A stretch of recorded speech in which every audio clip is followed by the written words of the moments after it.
清少納言と藤原行成。光る君へに学ぶ日本史。二人の関係は世に大阪の関は許さじ。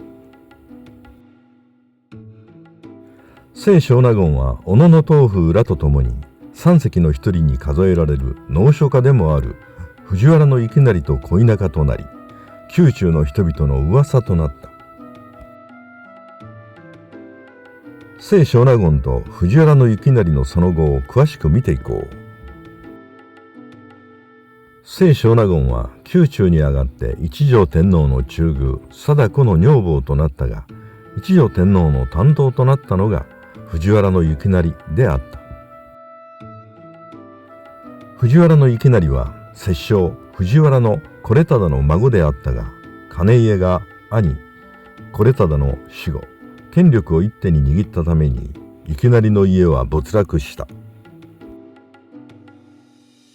しかし学問に優れ達筆でもあった行成はやがて昇進して一条天皇の九郎殿等となった。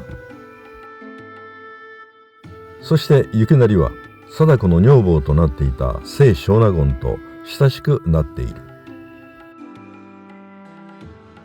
行成と清少納言は互いに文学的才能に恵まれていたため惹かれ合うものがあったようである。清少納言は行成よりも6歳ほど年上だったようで、彼をよくからかった。ある時清少納言は行成が一人の女房と長い間立ち話をしているのを見かけた。そこで清少納言は、そんなに熱心に口説いても彼女だって素敵な殿方が来たらそっちへ行っちゃうわよと彼をからかった。すると行成はニヤニヤと笑って清少納言にこう答えた。実は素敵な殿方が来ても僕を見捨てないでねって話していたところでした。清少納言は彼の臨機応変でユニークな返しに感心したのか、枕草子に行成のことを次のように書いている。藤原行成は別に風流な噂もないし、実際に見た目もパッとしないので、普通の人は平凡な男だと見ている。しかし私は彼の心の奥深さを知ったから、行成は凡人なんかじゃありませんと貞子様にも言っていると。二人はいつか恋人同士というよりも姉を慕う弟のような関係となっている。そのため行成は貞子に取り次ぎを願い出た時はいつも清少納言に頼っていた。清少納言が別のようで部屋にいない時、行成は宮中を探し回り、長期休暇で実家に帰っていても実家まで押しかけたという。最初は行成に甘えられることを嬉しく思っていた清少納言だが、次第に煩わしくなっていく。そして甘えられることに困った清少納言は行成と口論となり、とうとう絶好状態となってしまった。その時行成はまるで子供のように、ああもう本当に憎たらしくなってきた、もう会うものかと捨て台詞を言ったという。行成と絶好状態となってしまった清少納言。しかしある寝起きの朝、偶然一条天皇と貞子が久々に仲良く庭を散歩している姿が見かけられた。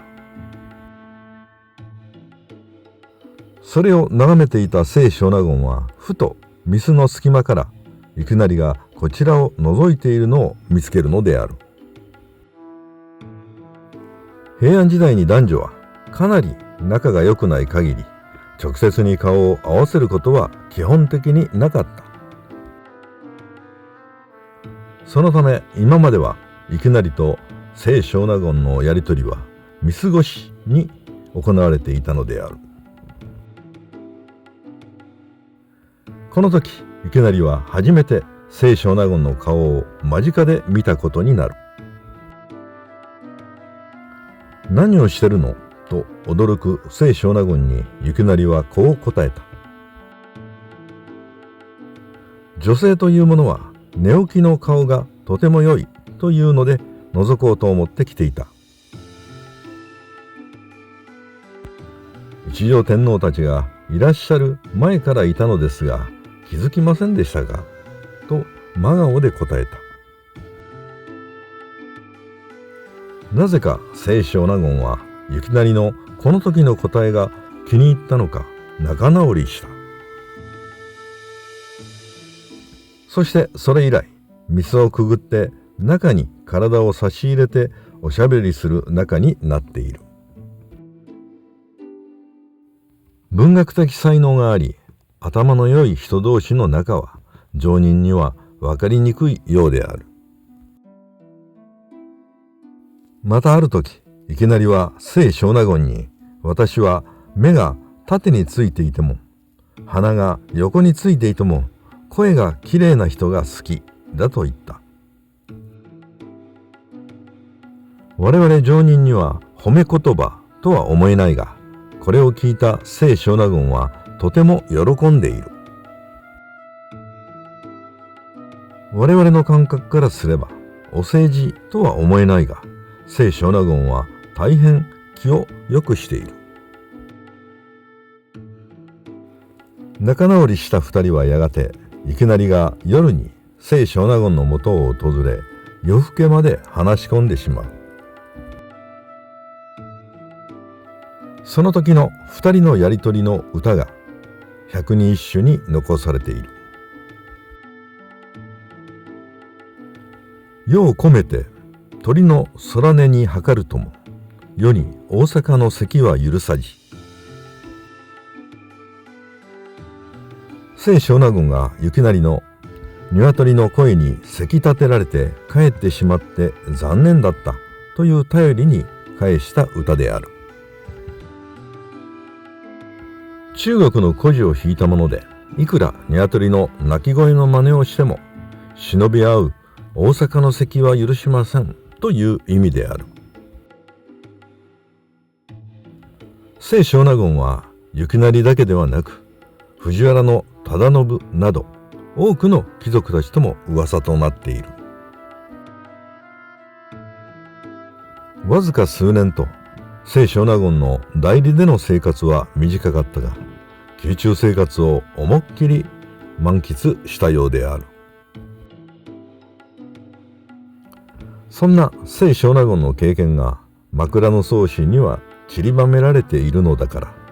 現在も読み継がれるわけである。